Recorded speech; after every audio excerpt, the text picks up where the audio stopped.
Good evening. I would like to bring attention to the fact that the board is going to move into executive session pursuant to Mass General Law, Chapter 30A, Section 21, on Monday, June 15th, 2026, at 5 p.m. We will be moving into room 303 and returning here as close to 6 p.m. as possible. Tonight, Mr. Tattlebaum is not with us, and Mr. McDonnell is expected to arrive shortly. The board will discuss the following. Town Administrator, Mass General Law, Chapter 30A, Section 21A2, to conduct strategy sessions in preparation for negotiations with non-union personnel or to conduct collective bargaining sessions or contract negotiations with non-union personnel. DPW Business Manager, Mass General Law, Chapter 30A, Section 21A2, to conduct strategy sessions in preparation for negotiations with non-union personnel or to conduct collective bargaining sessions or contract negotiations with non-union personnel. And Assistant DPW Director Contract, Mass General Law, Chapter 30A, Section 21A2, to conduct strategy sessions in preparation for negotiations with non-union personnel or to conduct collective bargaining sessions or contract negotiations with non-union personnel. In addition, we will be reviewing the following executive session minutes. The minutes of February 9th, March 9th, March 30th, April 13th, April 16th, and May 11th of 2026. And we expect to return here for 6 p.m. Roll vote, Mr. O'Neill? Yes. Mr. Silva? Yes. And I vote in favor as well. See you.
For our tardiness, I would like to bring the Dartmouth Select Board meeting of June 15th, 2006 to order. We are a bit running behind. We had a lot to do in our last session, so we will start this by please rising for the Pledge of Allegiance and remain standing. I pledge allegiance to the flag of the United States of America and to the republic for which it stands, one nation, under God, indivisible, with liberty and justice for all. I ask tonight that you bring your thoughts on our service member, both past and present, for those serving abroad and protecting us here at home.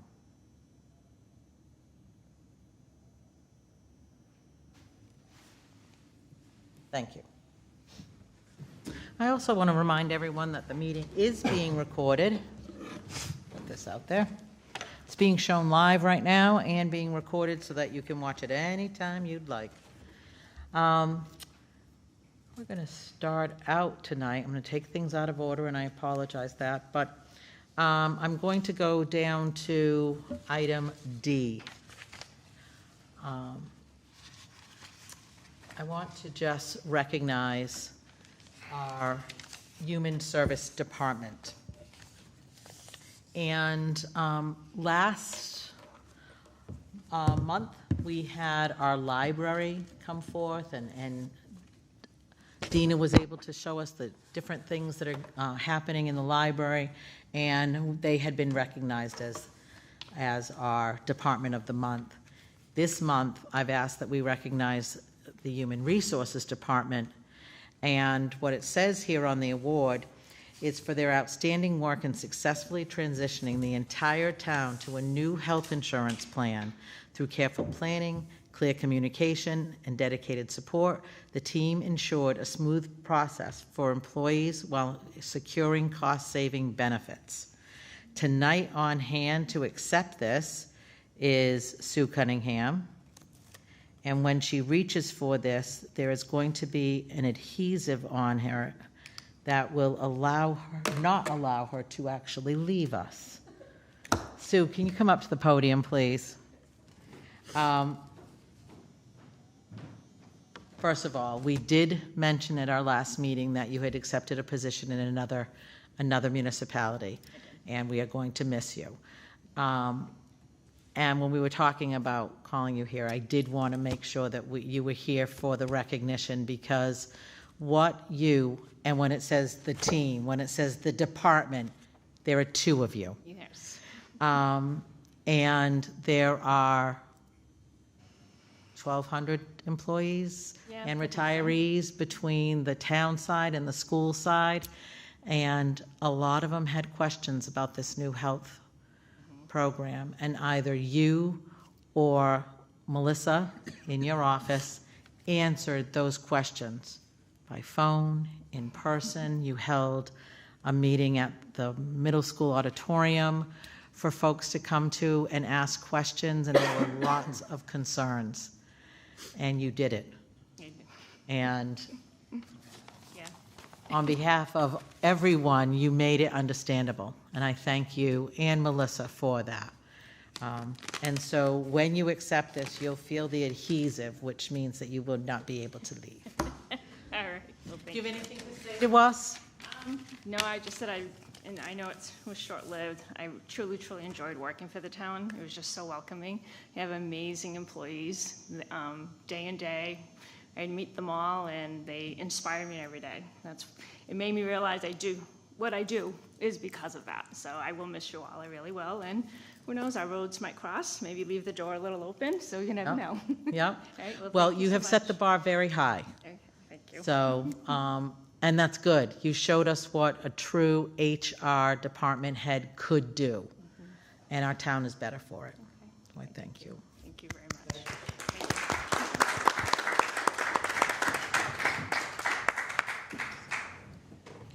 Thank you so much. See, you feel that? You know where you're going, so. Just to let you know, we know. We know. We have people.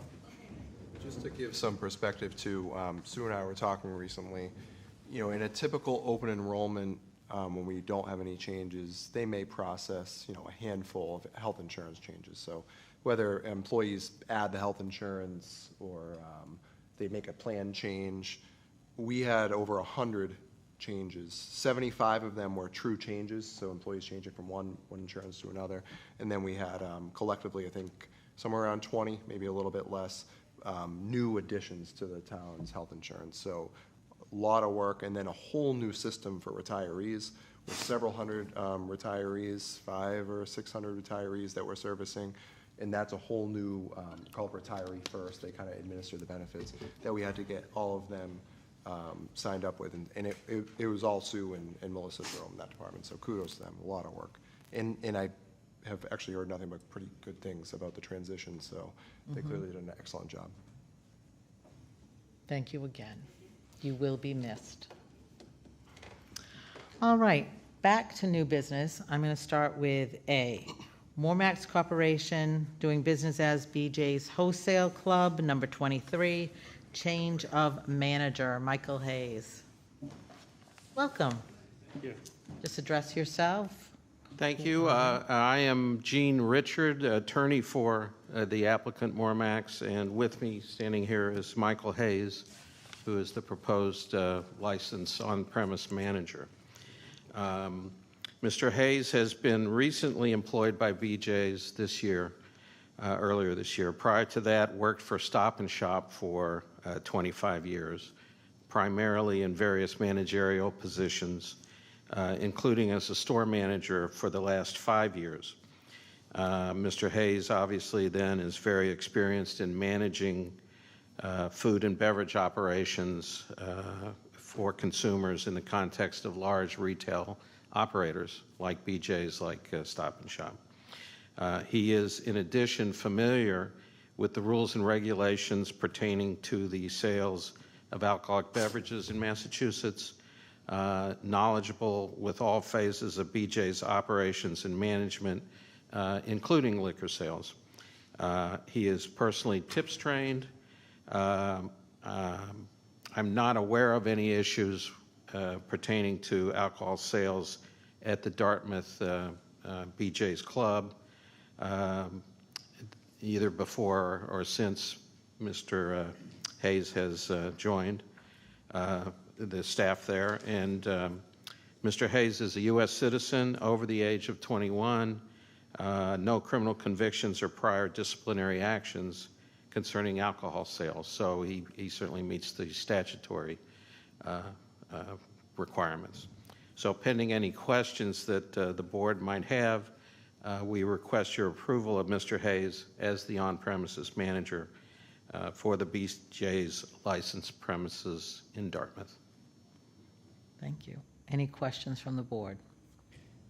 Just one quick one. The only thing I just wanted, former member of the board always asked about the boundaries of the liquor sales within the building.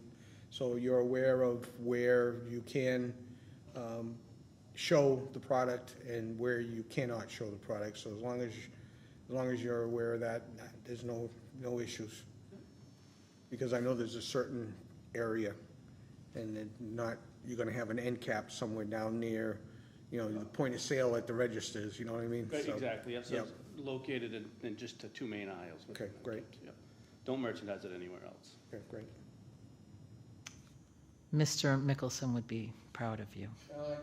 He's only been gone for a short period of time, so it'll probably be the last time I bring it up.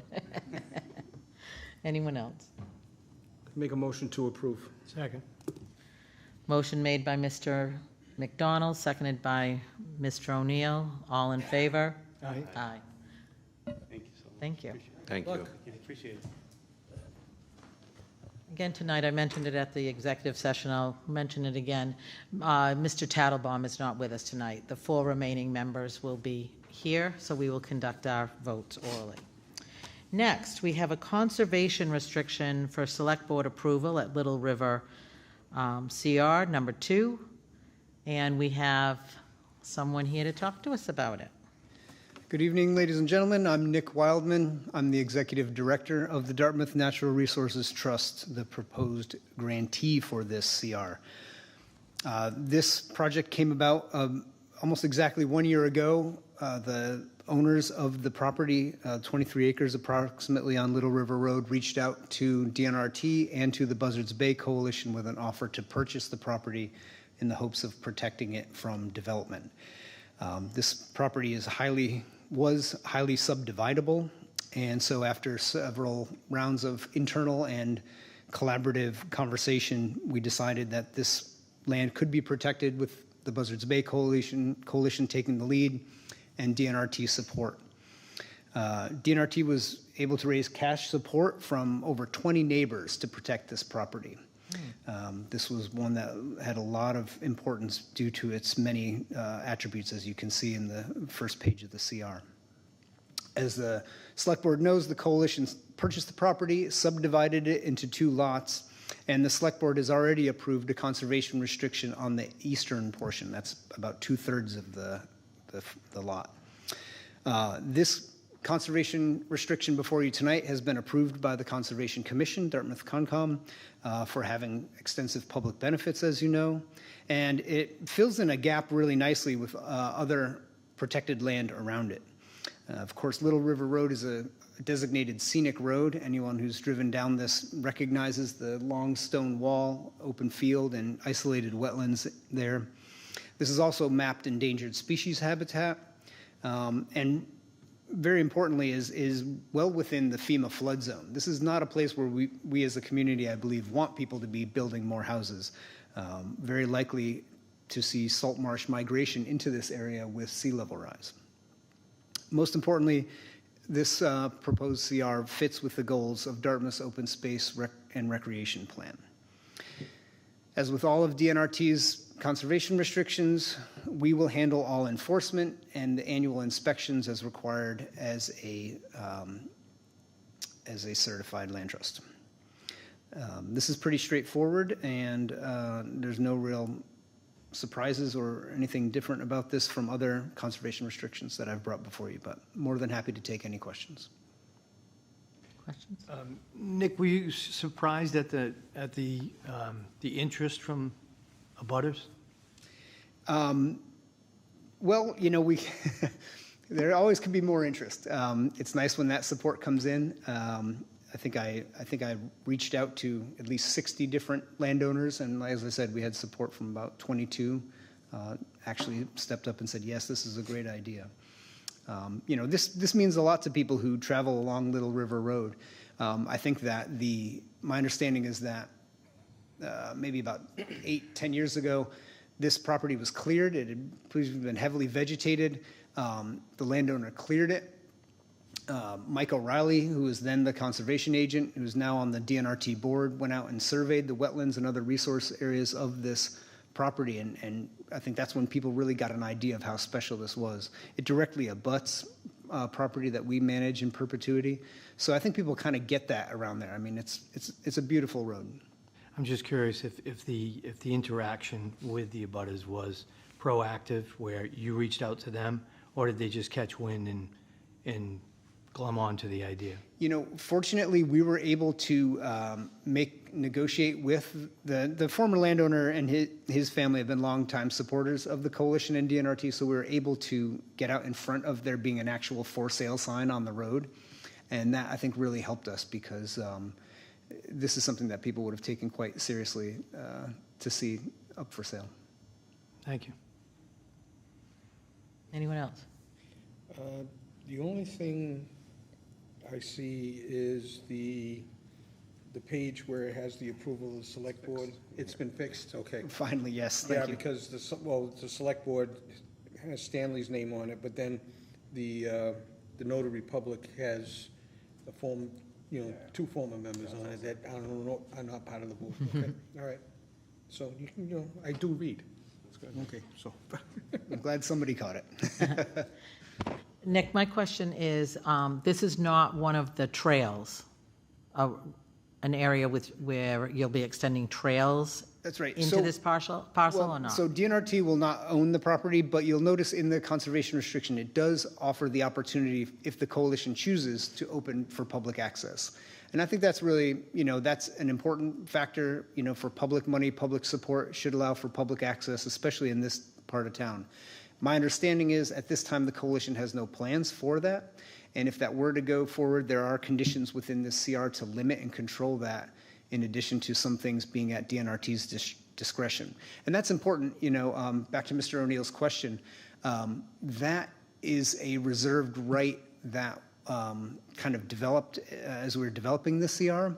And so I personally reached out to all of those families who pledged their support for this and said, hey, this is what would be supporting. And all of them were in support of this. They understood the value that they wanted. They said, if that happens, this is a wonderful place to share with the community. Great. Any further questions? No? Make a motion to approve. Motion made by Mr. McDonald, seconded by Second. Nate Silva. All in favor? Aye. Aye. Aye. Anyone opposed? No. Cody, All can you do us one favor? Sure. This map, where it shows all the green, Yeah. can you superimpose that on another map showing all the other lots and maybe where these are protected? Just hash them out so that we can see what is left. I mean, this is, So it's just showing all the lots. yeah, showing all the lots, and then that way we can see what isn't. It's, I mean, this is a good, but I would, Excuse me, if I could submit this, I meant to print out copies for everybody, but apparently in my haste, I only printed one. This this is map I just gave you- perfect. All right, yeah, so, I mean, It shows this property within context of other town-owned and nonprofit protected lands, and as I said, I meant to bring like 6 copies, but yeah, because I'll be honest with you, I mean, we see these all the time, but we don't see the overall picture, and this is the overall picture, and, that's a lot of conservation in there, absolutely, so, okay. absolutely. Yeah, could you email that to me so I can share it with the Sure, board? will do. Thank you. You can take that and scan it and send it out. You want to look at it? Good to go?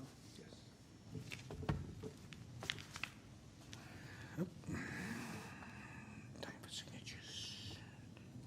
Use my Tomlinson and O'Neill pen here.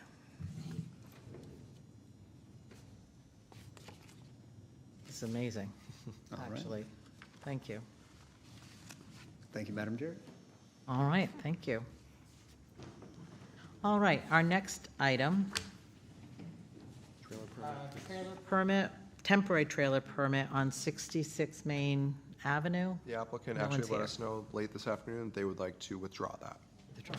Okay. You want the official Thomas? I got one. I've got more than I can chicken stick at. Then, next is our appointment to the Russell's Mills Historic District Committee. Yes, thank you. So we don't have anyone before you tonight for appointment. What I wanted to let the board discuss was just sharing that you had voted to begin the removal and suspension process of 3 additional members. We did not receive a request for a hearing as required within 5 days of that, so those members are removed. Remember that you removed initially, had initially requested a hearing, and then he notified me that he would be resigning, and so there would be no need for a hearing from that. So what we will do now is we will advertise these positions. I did receive some interest from members of other boards and committees in town, and I had to do some research and speak with council.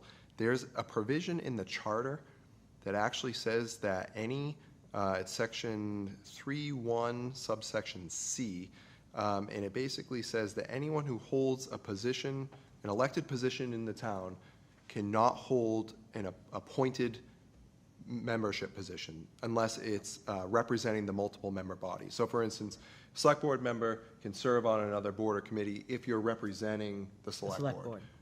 But you couldn't go then serve on a board or committee as an appointed member. So I just I just kind of found this section this afternoon.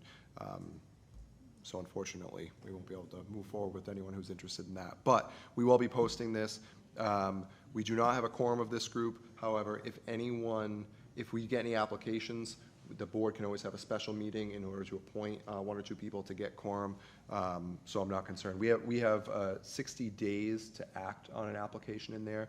So if we have individuals for you to appoint at your next meeting, I don't see there being any issue there. Because even if an application came in today, you hypothetically would have until mid-August, or the commission would have until mid-August to deal with it. So now that the hearing period has expired, we can adequately advertise this and get a membership moving forward. And so it'll actually be, we have letters that have to, per the bylaw, we actually have to send letters out to different membership groups. So the local association of engineers and architects for their recommendations, the local association of the realtor board for them to make recommendations, and then after some time goes by, if we don't hear back from them, then the board can just appoint. So we've started that process now that there's these vacancies. So just more of an update for the board. Mr. O'Neill. So my idea on this was the kind of the combination or the use of a home rule petition to go to the larger body and envelop the Russell's Mills into the historic district. I'd like to wait on that unless somebody else pushes it forward. I'd like to wait on that to see what kind of interest we get from the general public for membership on the Russell's Mills, first of all. Secondly, one bad interaction or situation doesn't make for a bad career. So, you know, we had people on the Russell's Mills Commission for many years, and this one particular situation kind of, for me anyway, came out of the blue. But it's unfortunate that they did a lot of good things over those years, and they, didn't get their due consideration from the town for all the good they did. So I don't know what we do about that, but other than mention the fact that it's a shame that they don't get the accolades that they deserve on a lot of the things that they were able to preserve over in that area, and it is what it is. You know what? You don't want them painted with that one bad situation, but and I don't look at it that way. I mean, it's unfortunate the way that everything kind of rolled out, but they did, a lot of those people did a lot of great things for the district, and we can't overlook that. It also highlighted a problem that we have potentially on other boards and committees, that we, as the appointing authority, need to do our due diligence and check in with these groups to see that, one, if they're following the procedures, and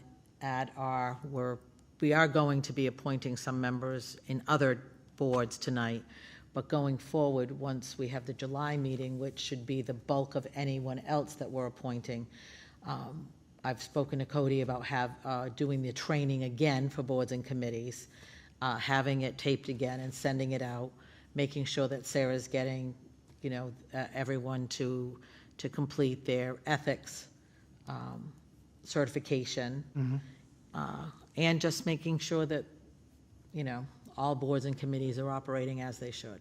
So maybe the last act of that board was the fact that they've tightened things up for the town in general when it comes to the different committees. So I give 'em credit see for that that. as a positive, not a negative. How are we doing on getting this committee, but also other committees recorded? We know we're not at 100% yet, but are we making progress there? Yeah, I think over the summer, we'll certainly make greater progress. It's been DCTV is great. They only have so much staffing right now, and particularly they're busy with a lot of the end-of-the-year school stuff, and so we've been kind of cognizant of that. But I anticipate as we get into the summer, and we'll get more of them recorded, and then also, once there's a more defined schedule, DCTV can plan ahead of time, make sure that there's a plan in advance. So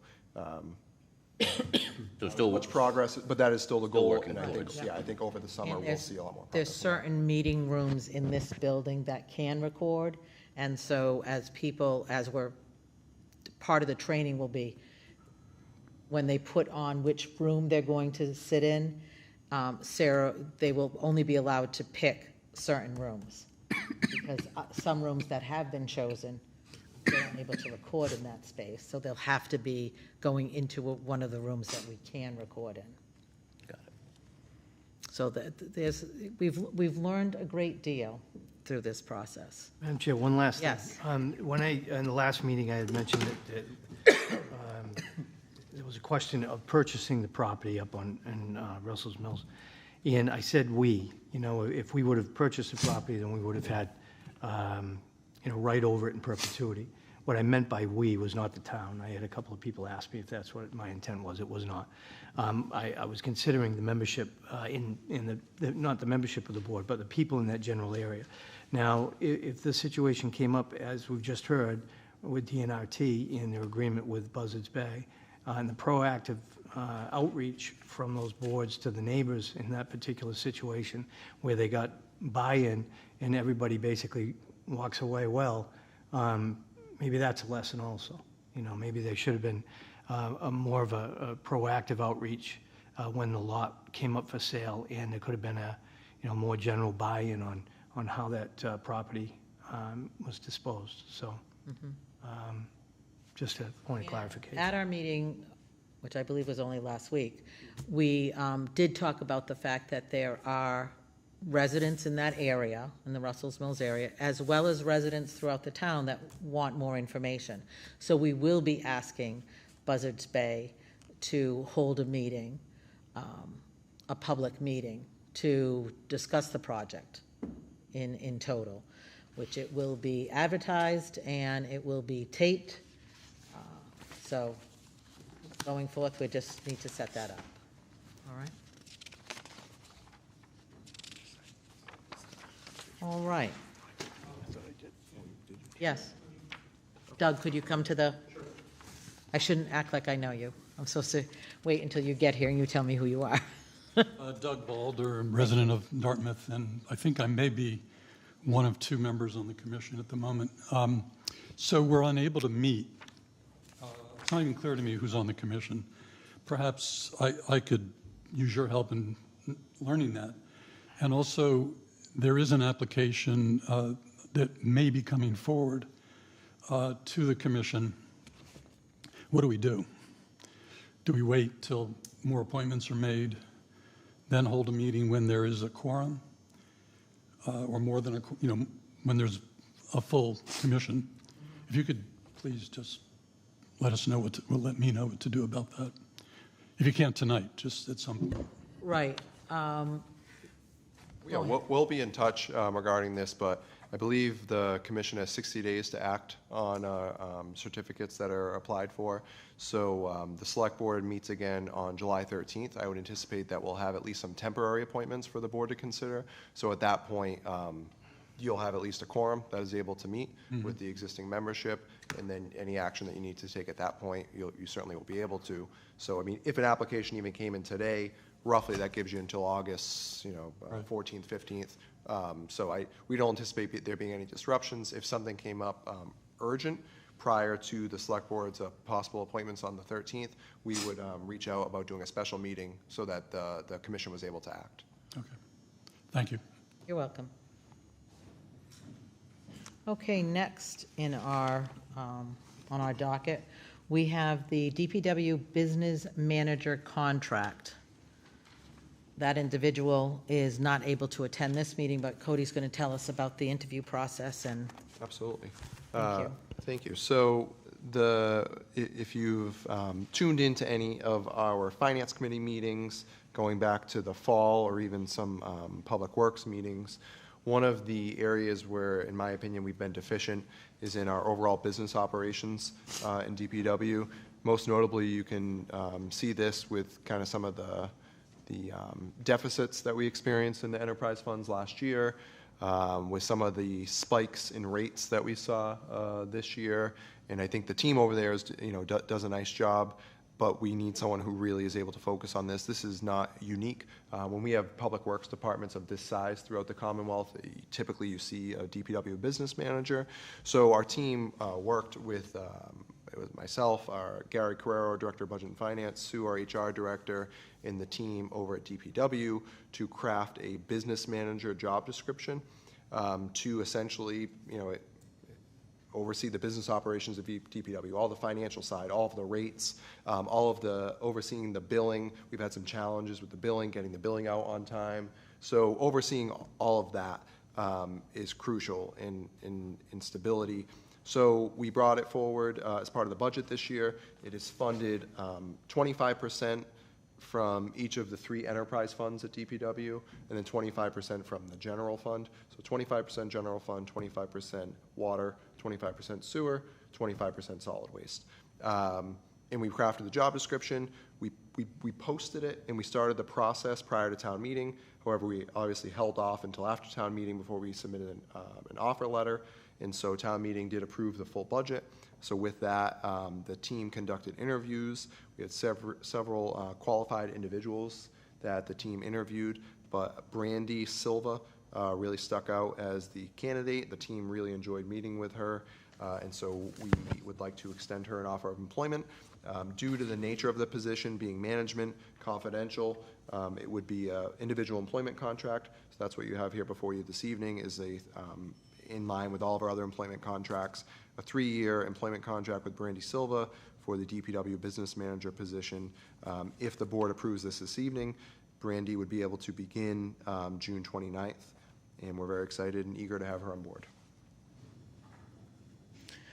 Reading through the job description and the contract, I find that the job description is very detailed, and I think it's very important that we've outlined all the areas covered within DPW that I will say she because it is a she, but this individual will be responsible for, because it's really key. This is one of our biggest departments in revenue generating and expenses. And we want to make sure we're accountable and accounting for both ends of that. So I think this is a big task, and I'm happy we were able to find someone willing to take it on.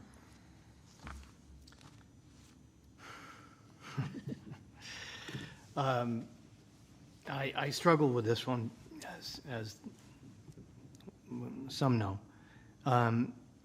But when I look at the breakdown of responsibilities between the assistant superintendent and the business manager role, I think of a few things. I think of grant writing. Grant writing is going to be more and more important to this town as we go forward. We need somebody that can take that bull by the horns, because we're really going to need as much funding as possible. We need to keep our interest rates on some of these projects as low as possible, and having a better grip on exactly what the finances look like in all of those enterprise funds in the department in general, I think is going to go a long way. Finance reporting and billing is having a strong control on those, and making sure that the receivables that we do have are coming in. They're coming in on time, and they're coming in on budget. There are no more surprises. One of the things that we really ran into this year was as some of the ratepayers know, was a big spike in rate because of a lack of forecasting.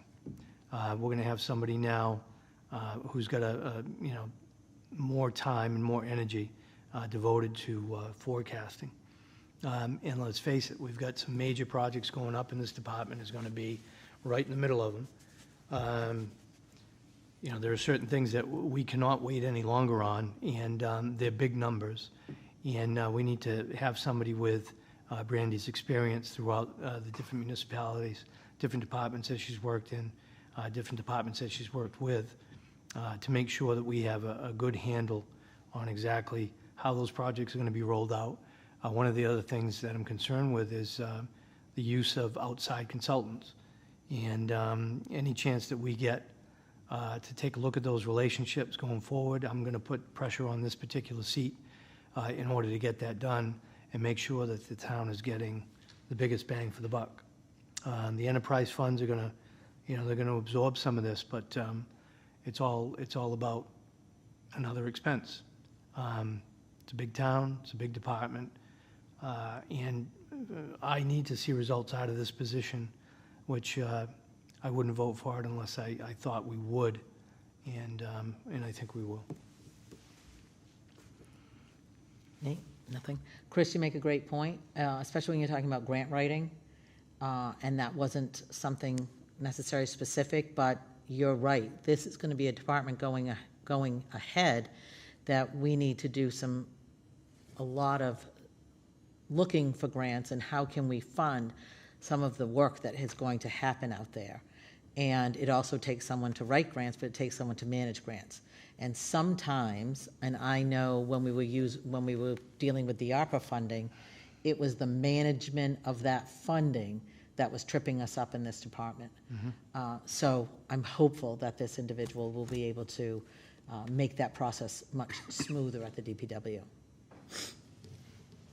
Oh, did you have something then? No, I saw your hand, sorry. I don't know kind of. Okay, just move. I mean, I guess I will say that. All right. I mean, I think this is an important hire for all the reasons that have already been stated. Chris, you talked about spikes. Cody, you talked about spikes. I mean, that's a big problem. And being able to have someone that has a dedicated focus of managing the business operations of this department like a business should help us level out rate increases so that we don't have to have big spikes, as the years go on. But there's a lot of planning that needs to happen. There's a lot of capital needs that we need to build into those forecasts so that we can level out the rate increases over time instead of dealing with it on the fly when those projects get going. It's good work. How many, if you don't mind me asking, how many applicants did we go through in this particular position? Approximately 17 individuals. applied. 17. Yep. But, ranging in qualifications and experience, we had some who had no applicable qualifications or experience, as you do with any job, and we had a number of qualified individuals that were brought forward for potential interviews, and the committee, the hiring team, unanimously recommended Ms. Silva as their choice. No relation. No To relation. Nathan Silva or Heidi Silva Brooks either, although it's nice to see Another Silva Silva out there. repping in Dartmouth. Mr. McDonald. Not saying anything. We're going to need a motion. Move that we offer a contract to Brandy Silva of New Bedford for the position of the DPW business manager. Second. Nate, second, thank you. All in favor? Aye. Aye. Anyone opposed? Flavor, did I say? Barbecue. Okay. Must be hungry. All in favor? Aye. Thank you. Tonight's not the night. All right. Next, Town Administrator's Evaluation. In your packet, you have the compilation of 4 members. We did not have Nathan put his in because he's actually just joined us. Neither did I reach out to Mr. Mickelson to put one in either. But I think it's important to note that going forward, this certainly does seem like something that we should do when the membership is stable before the election. So going forward, we'll probably put this something to do in March for the board. But this gave us a good opportunity to reflect on the almost year, because actually you didn't join us till mid-July.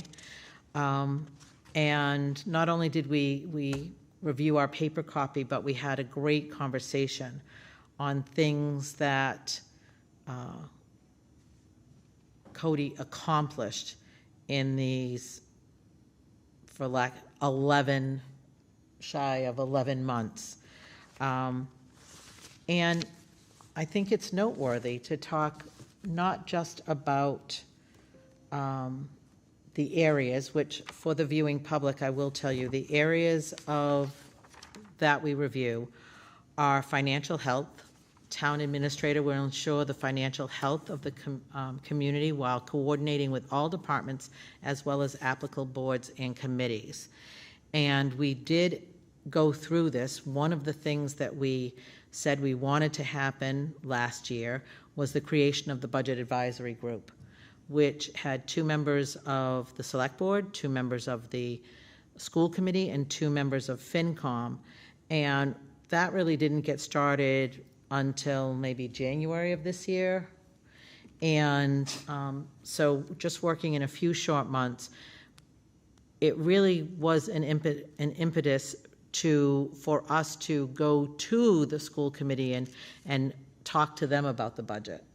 In the past, we've had the school committee come to us, and I think it felt different for them, for us to be all sitting on the same level service and talk about one Dartmouth.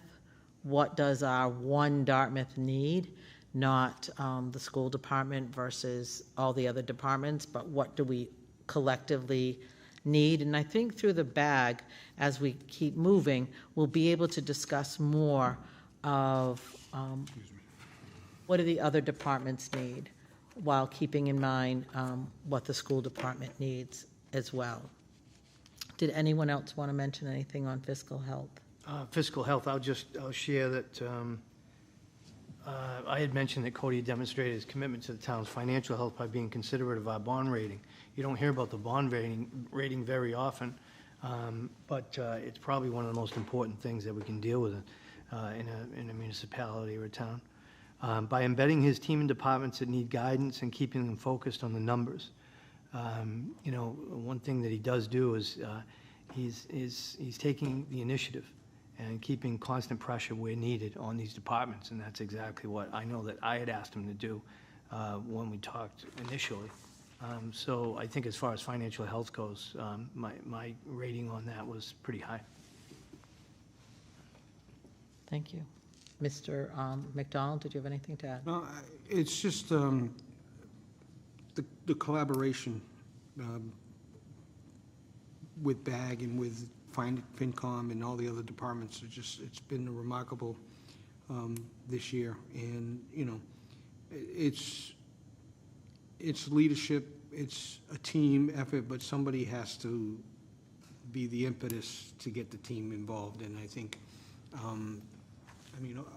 overall, I can tell you, without going through all the other things, overall, this past year has been absolutely an eye-opener, and the morale with staff and people is a complete 180. And that's the one thing that the board really wanted to improve, and Cody has achieved that. When you have the public coming up to you and saying, hey, you made a good choice, that's usually rare. Mm-hmm. They're Not with good news do they approach us. They're quick to Sorry, point thank out, you so much. the wrong, but sometimes the right is, it's nice to hear that, but when you hear it often, more importantly, when the staff comes up to you and say, that Cody's approachable, and they, really enjoy coming to work now, and more importantly, they see Cody. And they feel supported. Yes. They know they're held accountable, but they see Cody, and that's the most important thing. We've gone far enough from, the corner office, and that's where everybody's got to come to talk, when the corner office actually comes down to talk to you. And I think that's the most important thing, so. We're a big community, but we have small-town values, and that's one of them. When I'm talking about fiscal health, and it was great, Cody did pull together some of our savings this year, where he has really had direct influence. He changed and For some, this was a big adjustment, but he did, appropriately so, let us, school select board members, as well as boards, committees, department heads, know that there is a process to get information from our general town council. And in doing so, he was able to bring the cost of, in 1 year, from general town council. And it's not that we didn't have things going on, because we did, but he would able to triage them and say, is this something that we really need legal counsel on, or is this something that we needed just a department head to have more eyes on?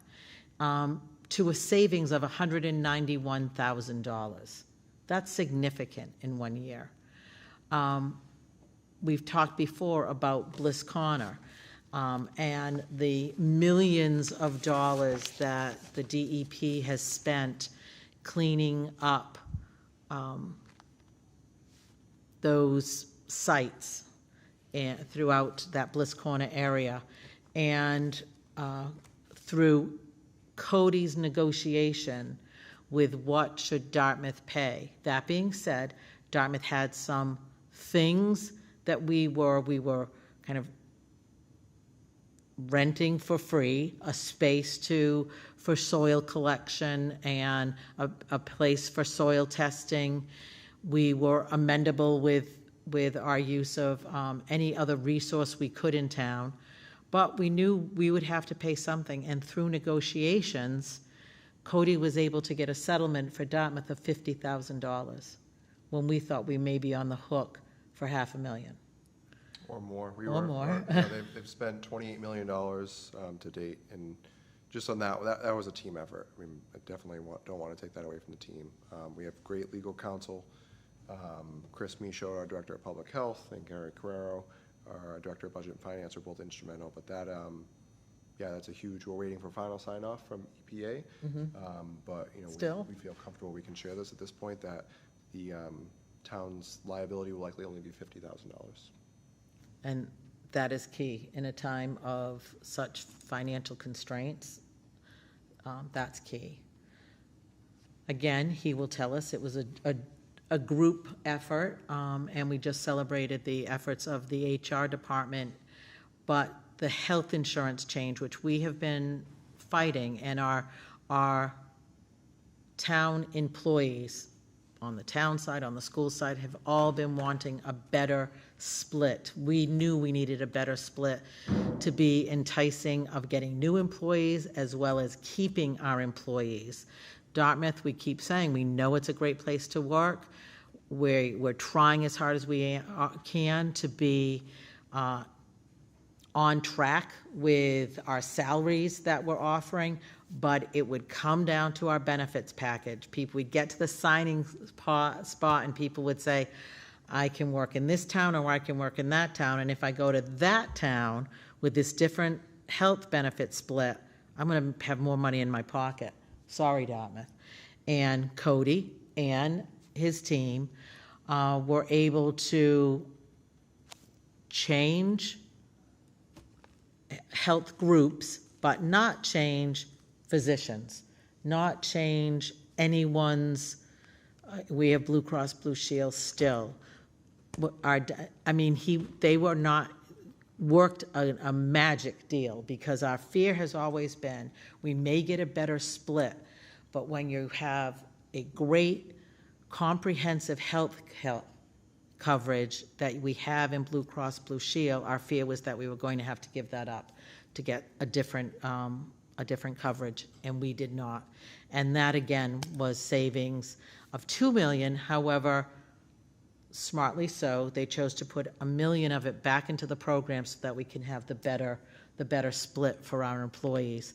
And as he stated, the number of employees who changed plans or chose our insurance, and we hope that we see the benefit of that, of people staying with Dartmouth and choosing Dartmouth, another savings. And unfortunately, during his first year, our assistant town administrator was scooped up by Westport, and sadly, the candidates for that particular position have not been of a quality that we need. And so a lot of what Cody's been doing this year is really the work of two individuals, and we recognize that. The other areas that we looked at were communication and visibility, and as Mr. McDonald suggested, that was something that was so lacking previously. And it is something that we hear from department heads and staff that the department head meetings, although they happen once a month, you're not just communicating information, you're also taking the opportunity to do training as well as infusing some fun into them, and that's helpful. But when you meet with individual department heads, as Sean said, it's not come to me in my office, it's I'll go down there. And having been in a leadership role, sometimes you learn more when you walk through their door and you see their facility. They've gotten used to that facility. They may not see that it could be better. So I just commend you for doing that. But also to our residents, it was your thoughts of doing the select board updates. And so I thank the work of yourself and Jessica, our communication person, because you take our 2 to 3 hour meeting and break it down and give folks at home what they really are interested in. Because they may not actually be interested in what I'm talking about right now. But that has been just excellent. And in this year, we've onboarded a new conservation person, Animal control. animal control, communications, and Parks and Rec was also one early on. So there's been a lot of change, and we know more change is coming, so I thank what you've done so far. Heidi, you got to stop. You're going to scare him away. Oh, geez, okay. We have service delivery, which really talks about how Cody is helping the other departments deliver on our missions, and responsive to our permitting and our stickers and getting information out to folks. There'll never be enough time in the day to address all of it. And finally, town efficiency. The town administrator develops structures and delineation of responsibility of departments to maximize efficiencies and accountability within staff and departments. And not only did we tackle the class and comp study, but we're looking at efficiencies in our DPW, our police department, and really it's sort of an audit. Do we have the staff we need? Do we have the right technical services that we need? It's very specific, and I thank you for making that something that isn't scary and punitive. It's a work together so we can answer questions, so I thank you for that. We also evaluated Cody on the review of general areas of strengths or challenge and productivity and thoroughness, and communication and personal skills, leadership and managerial skills. So this is not some attaboy. There is stuff in here that we're talking about, the job still isn't done, and it never will be. But we recognize the great work that you did in your 11 months with us. Did another board member want to speak on anything that we? No, I think you've covered it pretty clearly. I tried. That being said, we reviewed your contract, and within your contract, we have the ability to give you up to a 3%, I guess it's called a raise? Yeah, Called- merit increase. Merit increase up to 3% for your contract year. Up to is what it said. And we as a select board have made a motion when we discussed this to give you the full 3%. Should vote it in We should regular vote that session, in regular session. So I'll make that motion. Mr. McDonald makes the motion that we are going to, in this working contract, give you the merit raise of 3%. Second. A second, thank you, by Mr. Silva. The board, all in favor? Aye. Aye. Any opposed? No. I'll make just a note that Yes. the 3 points, most of the town employees, because of the class, Steps, reclassification, the step changes, maybe more than that. But we're sticking with the 3. And that being said, in the history of the town of Dartmouth and the history of this position, this has never happened before, but the board has been in discussion about the cost-saving measures that I outlined in discussing fiscal responsibility, and the work level exceeding the expectation of your weekly hours and weekends, and a horrific snowstorm that you basically moved in to Dartmouth to make sure that our townspeople had the information that they need. The select board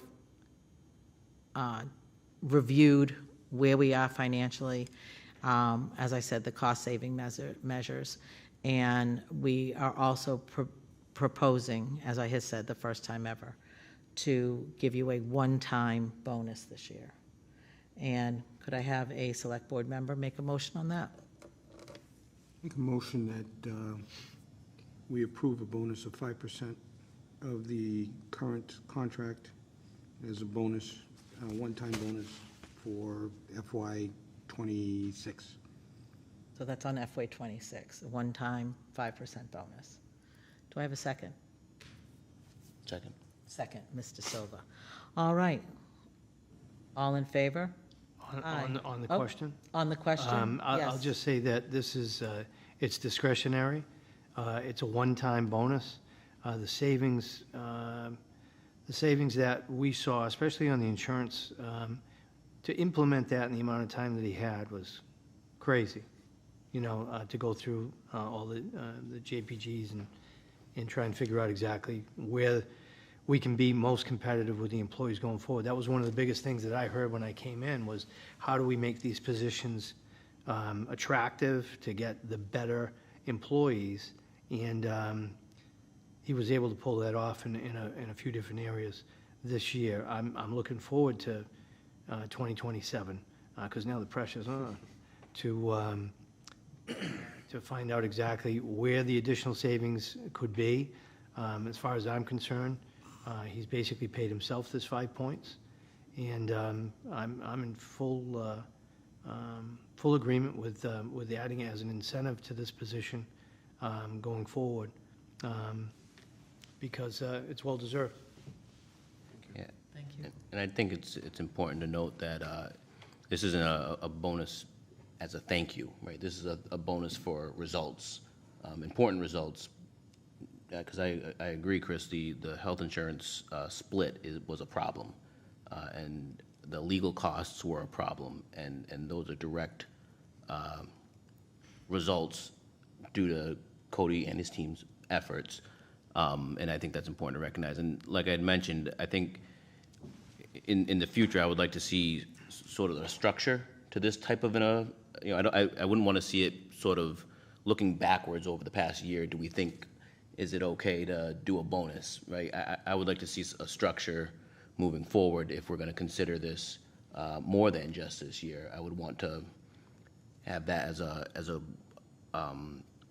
something that we're looking and measuring against consistently throughout the course of the year, to make it a quote-unquote normal practice, something that we can forecast on. Yeah, that's one thing that I did mention earlier, that, you know, there's, when you come into a position like this, in any leadership position, and you're coming in, you know, kind of short-term, and trying to get your feet on the ground and trying to figure out exactly where the holes are that you need to plug. You're reactive, you're being reactionary. And that's difficult because you're always on your heels trying to figure out exactly who's coming at you, how to make, positive change. So this first year is definitely reactionary. But I'm looking forward to making this very proactive, and set out specific goals where they're realistic, they can be met, they're far-reaching, but if they're attained, then there's something at the end. Yeah, I think that's important for us to do.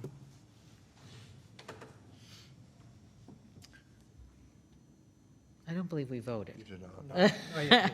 So we have a first and a second. All in favor of this? Aye. Aye. Thank you. Cody, again, you've heard from the team as well. It's been a lot of work. You alluded to that yourself when you said to us, and I have told people, you knew the majority of the players coming in. I was hopeful that was helpful, that you knew who folks were and you could hit the ground running. I guess what I didn't tell you is that you had to become a track star. So I thank you for that. But Cody, do you have any words for us No, thank you. after I'm 11 months? Yeah, no, I'm honored with the board's evaluation. I appreciate the genuine feedback that the board has provided here. It averages out to almost a 3.86 out of 4, which is phenomenal in my opinion. And although Mr. Silva's comments weren't included, I do want to say that him and I had the opportunity to meet, and I was able to get some very good feedback from him as well. So yeah, I'm very thankful for the board. I think we've accomplished a lot. I'm a piece of that, but it does take a team. The communications has been such a huge improvement because of our communications manager with Jess.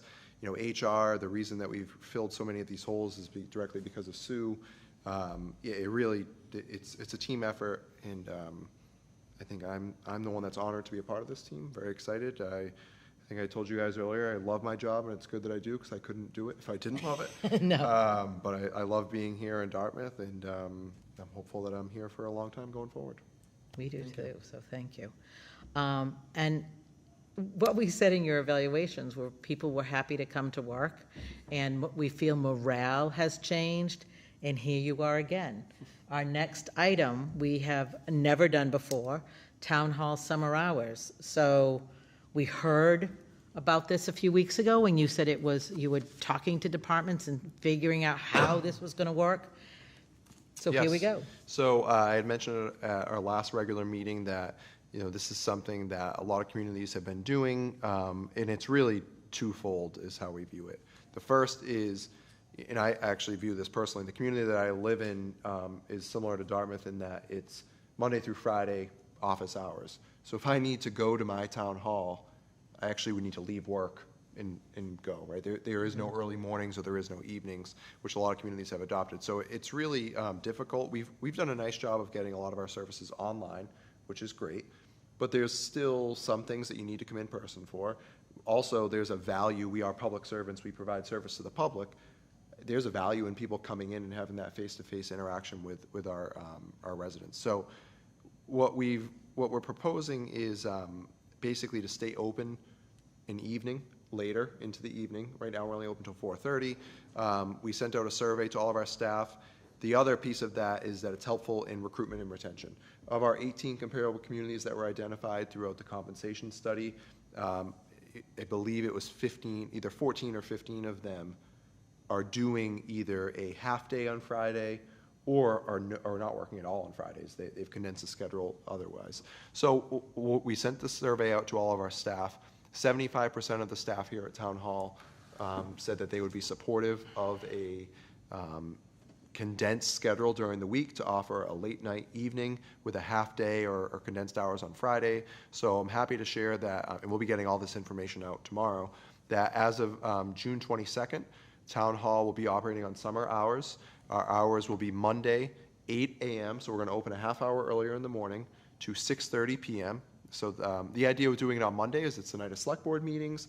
You know, there's always things going on at town hall, but select board serves as kind of the chief executive of the town, the chief policy maker. We don't have a huge audience tonight, but sometimes we have bigger audiences, so it makes sense people are in the building. And then Tuesday, Wednesday, Thursday, we're going to open up a half hour earlier, so we're going to be 8 a.m. to 4:30 p.m. And then on Friday, we will close at 11, so we're going to be open at 8 a.m. to 11 a.m.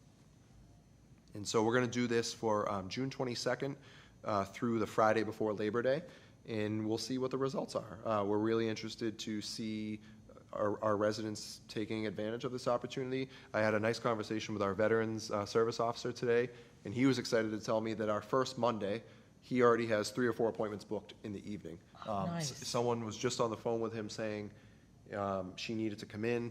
However, she works, and she couldn't get here after, before 4:30, and his response was, well, you're in luck, because actually starting that week of the 22nd, we're going to be open till 6:30. And so departments have always done a nice job of trying to accommodate people, but this will make it more of a standing practice for the summer. And then, we'll provide some data to the board on the utilization. We'll pull the staff again, and this may be something that I recommend to the board that we make a year-round thing. This may be something where we recommend to do every summer. I'm really not sure. I think we need to figure out what works here in Dartmouth for our community and go from there. But we're excited to do that starting the 22nd. Well, thank you. And I think it's a great idea, and a great idea that we're going to take data. Yes, and see, absolutely. We want to see is utilization. it worthwhile? Yeah, we The want to half know. hour earlier are we getting more people on their way to work? And then certainly on the Monday till 6:30, are we capturing some residents that could not make it in our regular hours? So I thank you for that. And you're right, we've put a lot of things automated, but some things you got to come to town for. Now, just quick Yes. clarification. So is this town hall only, like, It is. So we had conversations with all of our locations, and, Town Hall is typically the most kind of public-facing, beyond the library and the COA. We're not looking to reduce any sort of what the library is able to offer. The library already works kind of various schedules due to their opening hours, so that really wasn't an option, because we still want to provide service. We talked about it at the COA. The COA initially, thought there may be some opportunity to be open a late night, but we really didn't want to close early on Fridays because they have programming Friday afternoons. So the decision was made with the director to keep their schedule status quo. DPW had a conversation with our DPW director. For this year, we're going to hold off. It may be something that we investigate in the future. We're one of the challenges that most communities face is with solid waste and recycling pickup. We're fortunate because we don't have routes on Fridays. We'll have a route on a Friday if there's a holiday, but we don't have a regular route on Friday, so that may allow us some flexibility in the future. And then we've extended the offer to the administrative staff over at the police department, but they're staffed, right? So we don't anticipate there being any impact on the public because they're a 24-hour operation. So we did have conversations with all satellite facilities. Some logistically just couldn't happen. Some made the decision after speaking with their staff that they were going to continue status quo. So yeah, town hall just for now. got it? Thanks, Nate, for that clarification, because I know you were discussing it. Yes, yeah. It would be nice if we could get everyone in town to say, we won't have any problems in town, and therefore these other departments can have some extra time, but not happening. All right. Our next item is board and committee reappointments. That being said, as I go down these boards and committees, in the past, we have asked individuals, when we've gone over it, we've looked to individuals on their attendance, and you'll see that in our packet, starting on page 63, we do have the attendance of individuals. In the past, we have reappointed individuals that had a 75% or higher. In that case, I've gone through and I have the information for you, and it may be something that we hold. You may recall we did this last year. Someone had a particularly rough year. It's in a position that they're appointed for 3 years. We went back and got 3 years of attendance data, which significantly changed, and we were able to appoint that person looking over 3 years of data. So as I go down and give you those percentages, I'd like you to consider that information, if you want more information or if you're willing to take it. The first commission we have is the Agricultural Commission. Before you is the attendance on this year's meetings, and the person that is seeking reappointment is Susan Guiducci. She has a 57%. I mean, I'm going to say, that being said, That's counting that there's 3 meetings that. Nobody there went was- to. There was no quorum. So it's not, oh, no no quorum. one showed up because there wasn't an ability to make quorum. Right. Oh, that's misleading, yeah. That's misleading. So I look at that and say the meetings that were held, she was there at all of them. Right, she actually had 100% attendance.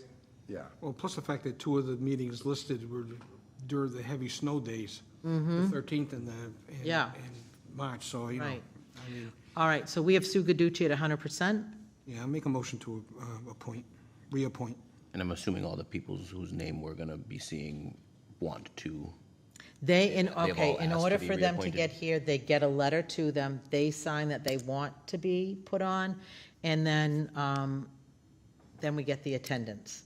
There may be some that they are up this year, they just haven't turned the form in, and so Kenzie Philibom in the Select Board office, she's tracking them down, and they will be on our meeting in July. Got it. If for some reason we didn't get their information. And that's why if we do have like an attendance question, I can send it back to Kenzie to get 3 years' worth of data. Got it. So I do see that Susan, of the meetings held, she attended all of them.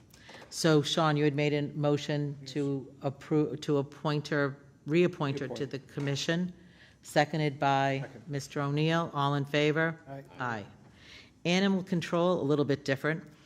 It's an annual appointment It's an process. annual appointment, even though she's hired and paid, it's the way it is. It's an annual appointment. She has been showing up. Animal Control Officer Devin Cloutier. Motion to appoint. Second. Motion made and seconded. All in favor? Aye. Aye. The same for the Assistant Animal Control Officers. It's an annual appointment. So we have Stacy Rebello Hard and Tracy Martin. Motion to appoint. Second. All in favor? Aye. Excellent. Next, Board of Appeals. The person up this year that we have in front of us is Michael Maderas, who is serving as the chair, and he has attended 18 out of 19 meetings. And they had an unusual amount of meetings this year because they have been tasked with reviewing 3 40B projects. So it's been quite a year for them. I recommend we double their pay. Double their pay, 0 times 2. Board's pleasure. Motion to reappoint. Second. All in favor? Aye.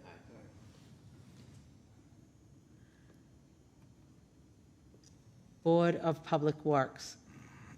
The only one up this year is Robert Alme, and he has a 93% average attendance. Motion to reappoint.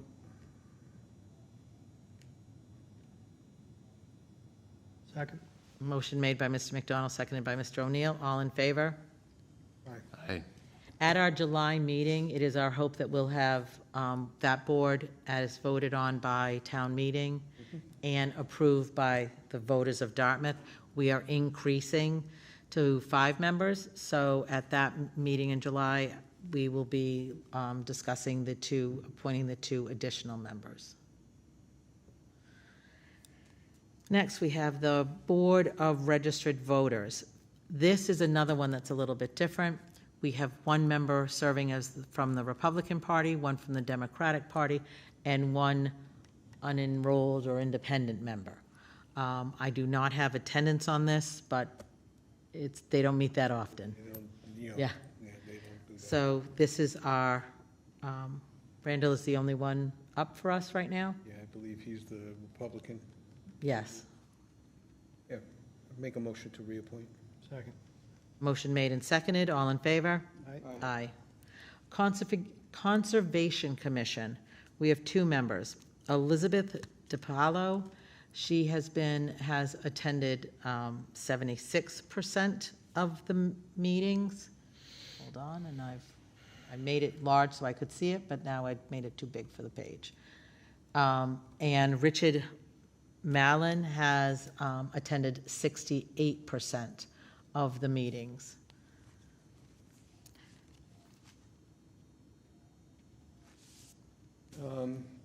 Richard has been a long-time serving member of the board, so I'm looking at this last year. I'm sure there was some circumstances, but if you look overall over the period of time he's been here, he's been well over 75%. And also looking at the last 6 meetings, from October to December, he was here for all of them. So I don't have a problem with reappointing Richard and Elizabeth Apollo. Does that make a motion? All right.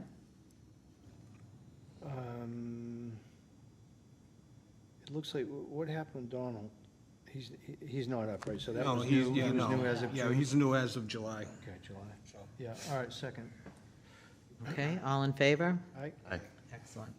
Again, constables, and on occasion, we have constables coming to our meetings, and we're appointing them for the first time, and then it becomes an annual appointment.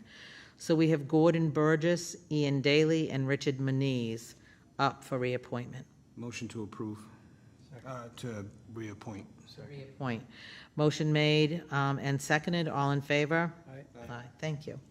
Next is our Council on Aging Board.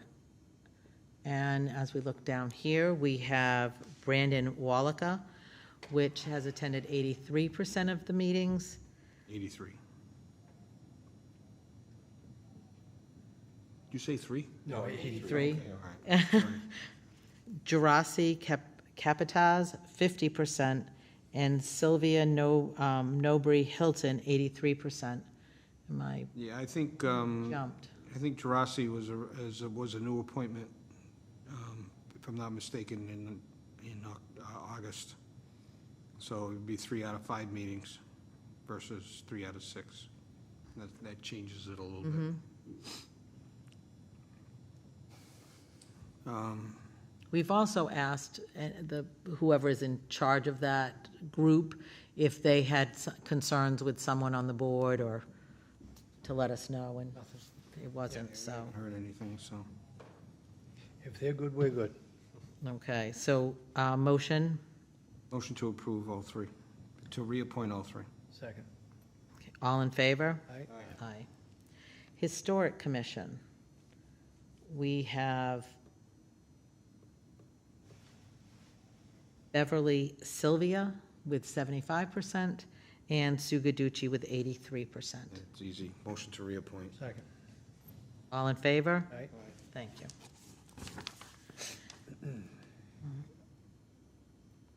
Next, on the Russell's Mills Historic District.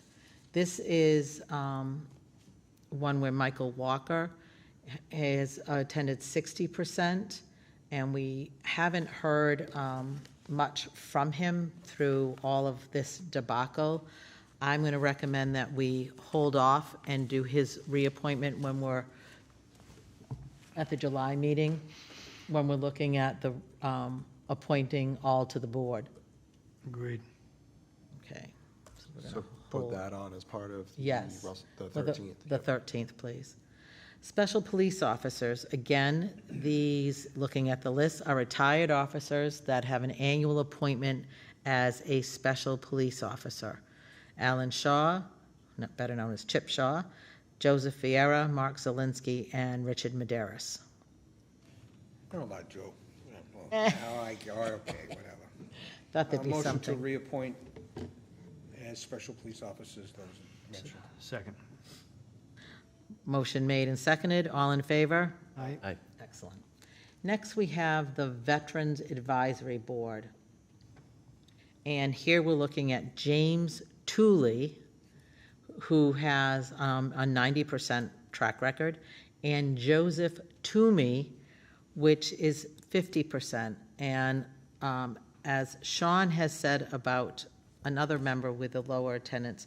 Joe has been a long term member, and I know that there was some illness at some point over the last year with Joe, but he is willing to be a part of the Veterans Board, and I recommend that you consider him. A motion to reappoint the two. Second. All in favor? Aye. Bit of a tongue twister between Thule and Toomey. And next we have, under the Waterways Management Commission, we have just one member up, Andrea Langhauser, and she has a 77% attendance rate at those meetings. Motion to appoint. Second. Reappoint. Reappoint. Motion made and seconded. Thank you very much. All in favor? Aye. Aye. Excellent. Moving into the town administrator's update. Sorry, just Oh, sorry, yeah. on appointments, and I'm Yep, just, go ahead. just coming to my Yep. head as we're sitting here Right. voting it. Does it make sense to consider, as appointments are expiring, to re-advertise to see if there are any other candidates that may be interested versus just continuous? I'm not saying I'm displeased with anyone that we've just voted on does, but does it make sense to try to, again, engage more of the community by advertising, here's a spot, and then maybe we reappoint, or maybe there's a new candidate that will bring some new ideas, fresh perspective? Just something to think about. Nothing we have to think about right now, but just came to head as I was. I thought of Sitting it, here. Nate, for the reason that if we did that prior to, there may be people that serve on these boards that feel like, well, nobody's going to step up, so I might as well stay. Yeah. You know, and they might be looking for a reason to move on.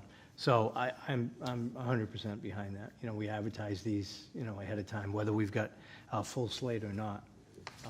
It might give somebody an out, somebody's been on for a long time that kind of wants to move on, or get some fresh perspective on the different committees, so I agree, yeah. I think that's great. I do know that on our website, you know, and we've had it advertised if you want to join a board, and there's a listing of boards that need people, and people can certainly self-select and put themselves up. It is something that I'm going through right now, and a task for the would-be assistant town administrator, but Cody, Melanie, and I were going through the numbers of boards that are listed on our website, and we need to do a cleanup of that, because we have some committees that are no longer really in existence that we can remove. But we do have a handful of committees that are in need of additional members. But also, if we knew that people were interested in the board or committee, it may give someone pause to say, you know what, you're absolutely right. Maybe now is my year to step down. So I think that's I think it was interesting how Great. many, I mean, we've got pretty good applicant pool for the DPW, the new DPW boards. I'd love to see, you know, again, What we in can that get for effort other to boards, engage the yep. community, if there's, maybe someone's particularly thrilled about Historic Commission, but they don't know that there's an opening. But if we use that same advertising process that we've been doing for the DPW board, the Finance Committee, I think that would be useful. And we are trying to do our appointments in June and July so that they kind of coincide with the new fiscal year.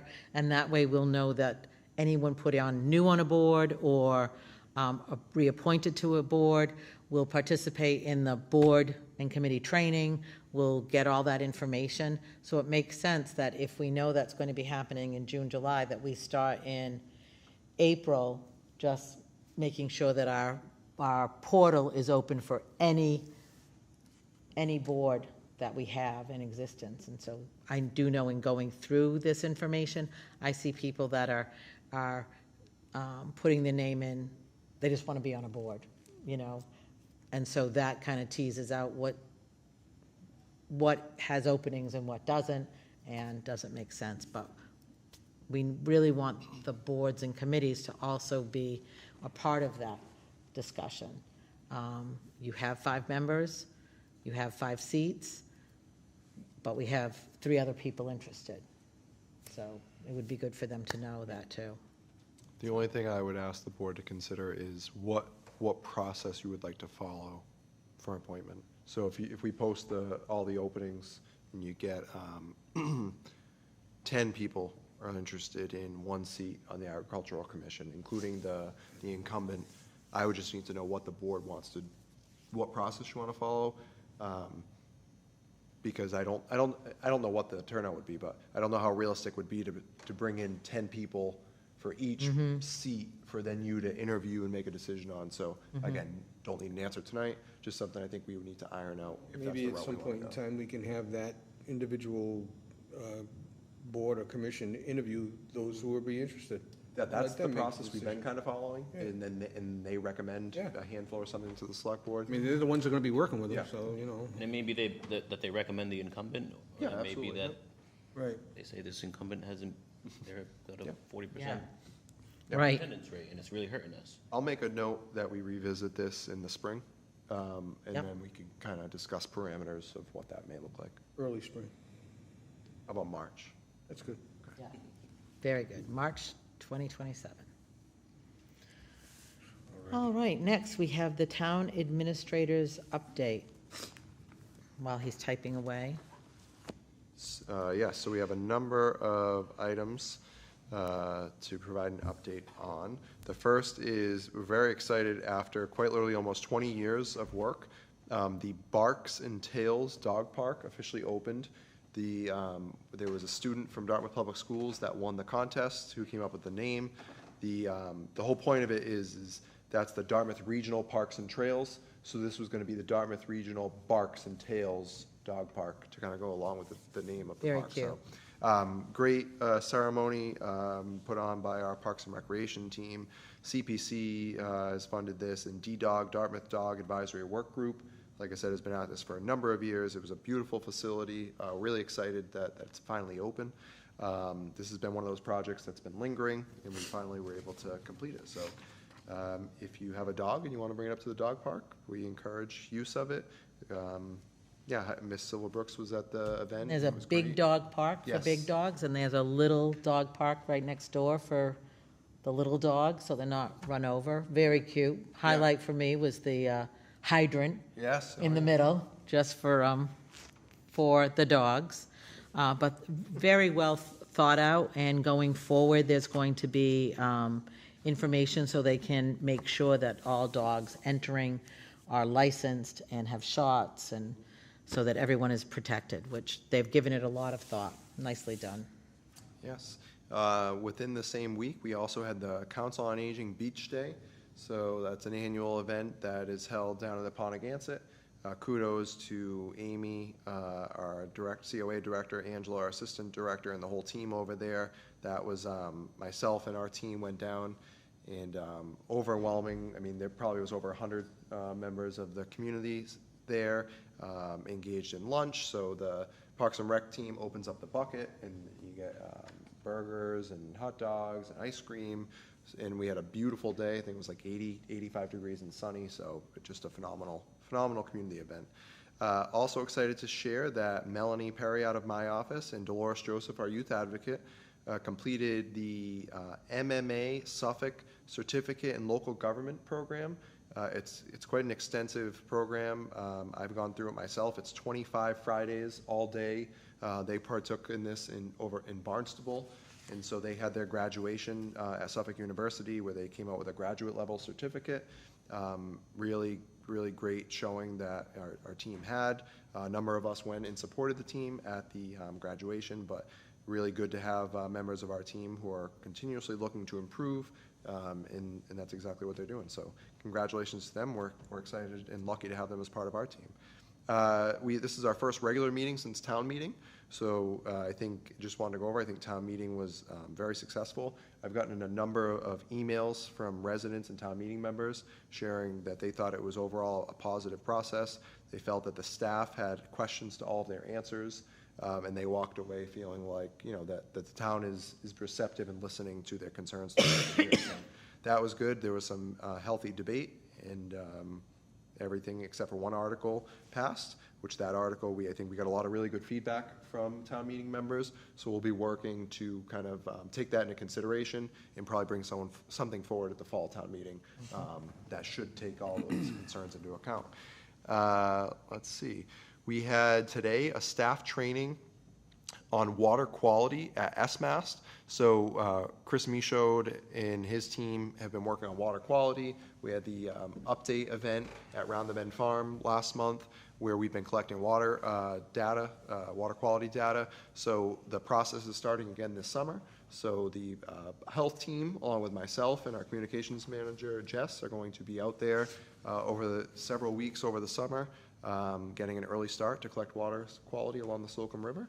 So we had our training today, and it's, Your waiters on? yeah, it's I'll tell you, quite extensive.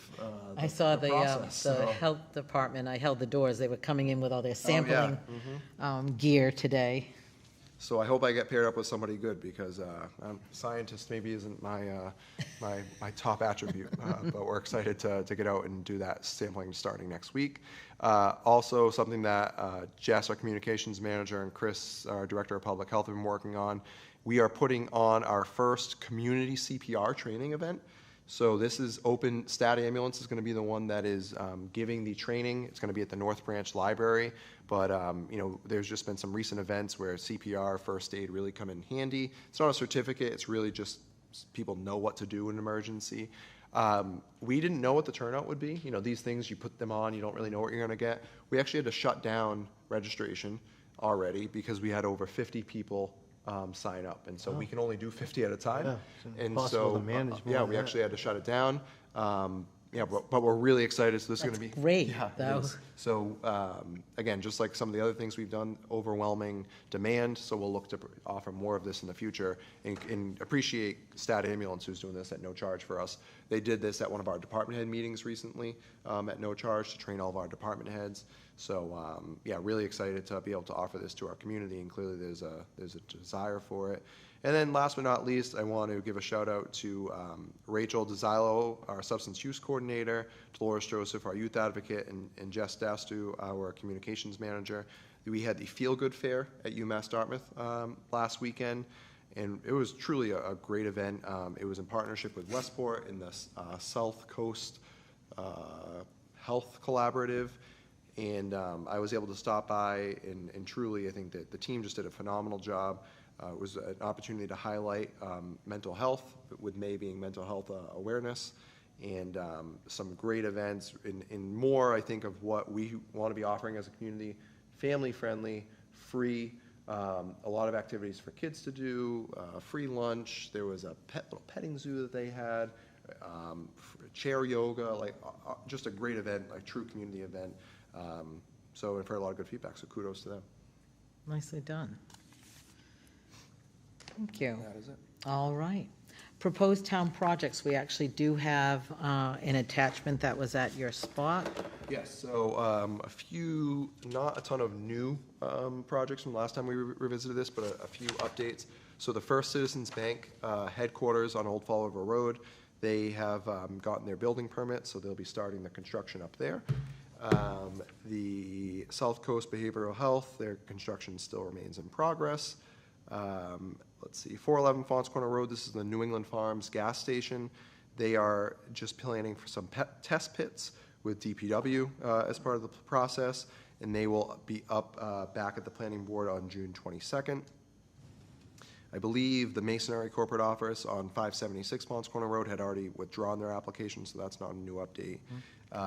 And there's also the Audi Volkswagen dealer, State Road near Walmart.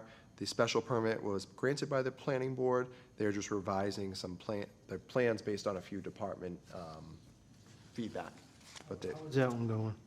good. Yeah, very Moving good. along? Yeah, Oh, it is. good. It's moving along. We've been. Lands being cleared. Yeah, we are, one of the things I think the team has done a really good job with, particularly recently, is, you know, working with people as they come in. You know, we don't want to necessarily be a burden, right, but we need to make sure that they're following the rules and our bylaws. So when there's areas of confusion, questions, our team has really done a nice job of meeting with people and, you finding ways for things to move forward. Is there a way to make this print a little bigger? Oh, I know. Yeah, I know, I'm sorry. Very font. We need to get rid of a It's couple an of eye columns, test. yeah. Yeah, we can work I'm on flunking. No, we can work on getting it bigger. The next page is on the multifamily housing developments. The Bavarnik Brothers, that's for the preserve on Route 6, the initial 40B, that is, they have a number of building permits. And if you go by there, vertical construction has begun on a few of those properties. noticed. What's that? I noticed Yes, as I go yeah, by so every day. those have gone up. The biggest updates really are with the 40Bs. So you have the Hathaway Road project, the Sherbrooke Farms project, and the residents at Hawthorne. The ZBA did grant the comprehensive permit for the residents at Hawthorne. And so that project was approved at the ZBA meeting on May 21st. There was a number of conditions. Once the appeal period is finalized, I think we're pretty close. I'll share the permit with the board so you can see. But the ZBA, we're cognizant of the concerns that the residents had. But I think the kudos to the ZBA, they really took all of that into consideration. We are very, very fortunate to have Attorney Murphy be our counsel, special counsel. She's done a really phenomenal job looking out for the town in really doing what we can to take into consideration these concerns, conditioning permits, but also not opening us up for potential litigation in the future. So that's been great. The Sherbrooke Farms project, the public hearing was extended to July 9th. And then the Hathaway Road project, they also continued that to June 29th. So the 2 out of the 3 are still in review process. The 802 to 808 State Road, which is the 56-unit multifamily project, that is, they submitted an A&R to the planning board, and it's currently under review. So all those are moving forward. The Crossroad, I had mentioned this previously, it was the 9-unit townhouses. That the zoning denial letter has been issued. They haven't applied for any sort of variance or appeal at this point. Okay. And then, I want to make a comment on the 40Bs, because I think we've been very clear trying to get the message out to the residents who are, of course, extremely concerned if they are neighboring to any of those developments, but also just in general concerned about infrastructure. And I'll say it again, having attended lots of the ZBA meetings to get a handle, it is not something that we can straight out deny, and those projects will not happen. It is a process, and when the ZBA, and again, I will say, working with that attorney, who really gets them to focus on the conditions that each of those builders would have to adhere to. We really want to work with those builders so that they build something that meets their needs and meets our needs.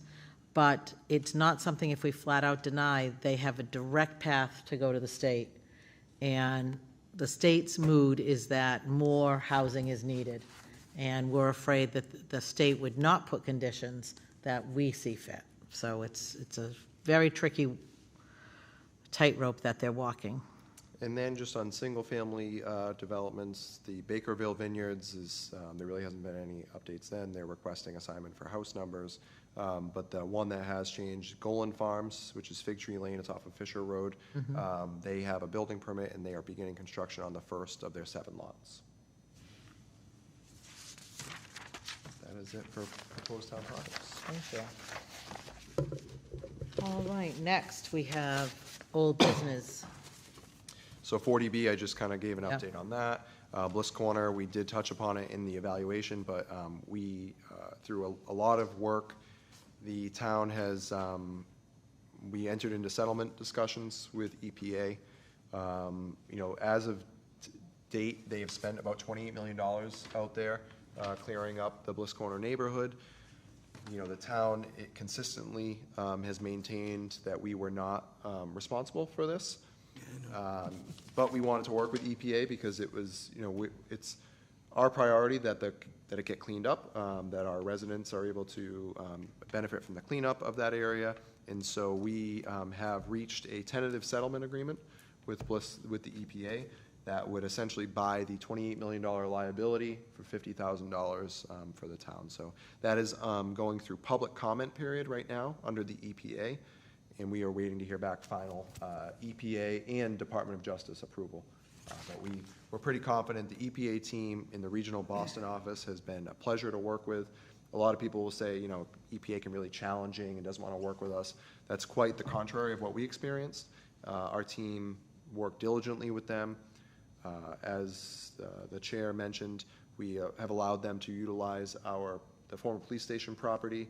We have made that a commitment through 2020, at least 2029. And that went a long way in our settlement discussions with the EPA, hence why we are potentially buying off what could have been a $28 million liability for $50,000. So very excited.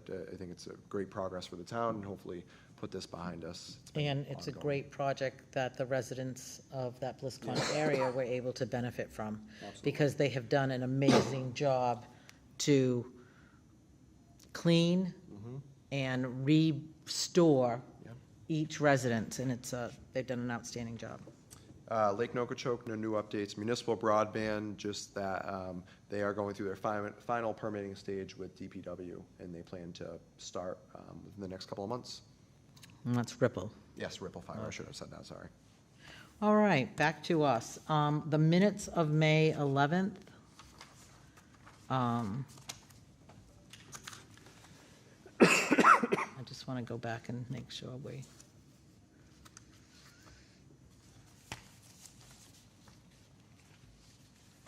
we were all here that night. Motion to approve and file. Second. Motion made and seconded. All in favor of approving the minutes of May 11th, 2026? Aye. Thank you. All right, select board updates. Mr. McDonald? I'm fine, thank you. All right, Mr. O'Neill? I'm all set. All set. Mr. Silva? Just a couple things. Okay. I brought it up at a couple meetings ago. I would like to consider a couple things to put on the agenda. One, I'd like to put on the agenda so we can have a discussion about it, the idea of having a public comment period during our select board meetings. And then two, I would like us to consider keeping the topic of budget and revenue on as a standing item on our select board meeting agendas, with the reason being we know that this next year's budget is going to be, this year's budget was a challenge. Next year's budget is going to be an equal or greater challenge. And I think it's going to be important for us to have these conversations throughout the course of the year so that we don't get to January, February of next year and are surprised that there's some difficult decisions that need to be made. So I think it would be wise for us to talk about it, even if it's just an update. I know Cody and his team are working on this constantly, but I think it is important for us and to have that visibility with the community that we are actively engaging with what we know right now is going to be a challenging topic next year. That's all. Okay. All right. For me, I just want to say that we are now at June 15th. We have gotten through the high school graduation events. In the next week and a bit, Dartmouth Public Schools will be closing, and our 8th graders and 5th graders are going through their recognition events in the next few days. And then it will be the traditional summer. 8th grade graduation Thursday. I know, 8th grade graduation Thursday, and then 5th grade events are also happening. Starting this week is the Wednesday night concert series at Ponegantset Beach.